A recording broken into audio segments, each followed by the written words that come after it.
Hi, this is Asean Now, and you're watching the Weekly Wrap.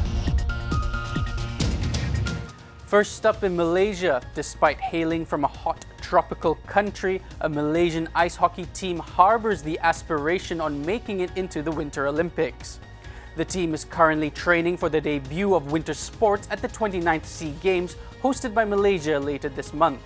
Still in Malaysia, authorities have seized almost $1 million worth of trafficked ivory tusks and pangolin scales. The contraband was found in two separate raids on Sunday at the Kuala Lumpur International Airport. Some 23 tusks from Nigeria and about 300 kilograms of pangolin scales from the Democratic Republic of Congo were seized. Moving on, an Indonesian man in West Kalimantan was sentenced to 8 months in prison on Wednesday for growing marijuana to ease the pain of his wife, who suffered from a rare form of cancer. The verdict drew flack from activists as he was not a user or involved in drug trafficking. Sadly, the man's wife passed away a month after his arrest. On a fiery note, a 30-year-old Indonesian man died after he was set on fire. He stole 3 amplifiers from a mosque in Java. After being caught red-handed by local villagers, the man attempted to flee but was eventually apprehended and beaten up before he was set ablaze. Lastly, Philippine President Rodrigo Duterte on Wednesday called North Korean leader Kim Jong-Un a fool for playing with dangerous toys over his country's nuclear arms program.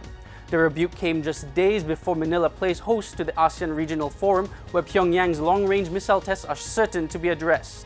We now head over to Bangkok with our Thailand partner, The Nation TV, for the latest roundup from the Northern ASEAN region. Thank you, KL, for your updates. Now let's take a look here over the past week in the Northern ASEAN region, starting off with Myanmar, as 10 people have died in an outbreak of H1N1 influenza in Myanmar, while the government stepped up public awareness campaigns about the swine flu virus. Authorities have told the public not to panic and describe the latest outbreak as a regular seasonal occurrence. Aside from those killed by the virus, 51 people have been confirmed to have contracted the disease, according to the Health Ministry. H1N1 has been among the strains of flu circulating in Myanmar seasonally since a global pandemic in 2009, although deaths from the virus had not been reported in recent years. And now moving on to Cambodia, as Cambodian authority has shut down an American charity and now studied from the country for its fighting on the sex trade involving female minors that is featured in a CNN report. California-based Christian group Agape International Missions has been accused of exaggerating the current extent of sex trafficking. Prime Minister Hun Sen angrily responded, saying, "My country is poor, but you cannot insult our people." Many Cambodians were also angered that the 3 trafficked girls featured in the segment were ethnically Vietnamese, a fact not mentioned by CNN, which later changed its headline to remove the reference to nationality. And now let's take a look at a top story here in Thailand, as Thailand has reportedly opened new centers to help migrant workers upgrade their legal status. Thailand's Ministry of Labor had begun using new labor regulations since June 23rd, which allows them to formalize the legal status of migrant workers in the country.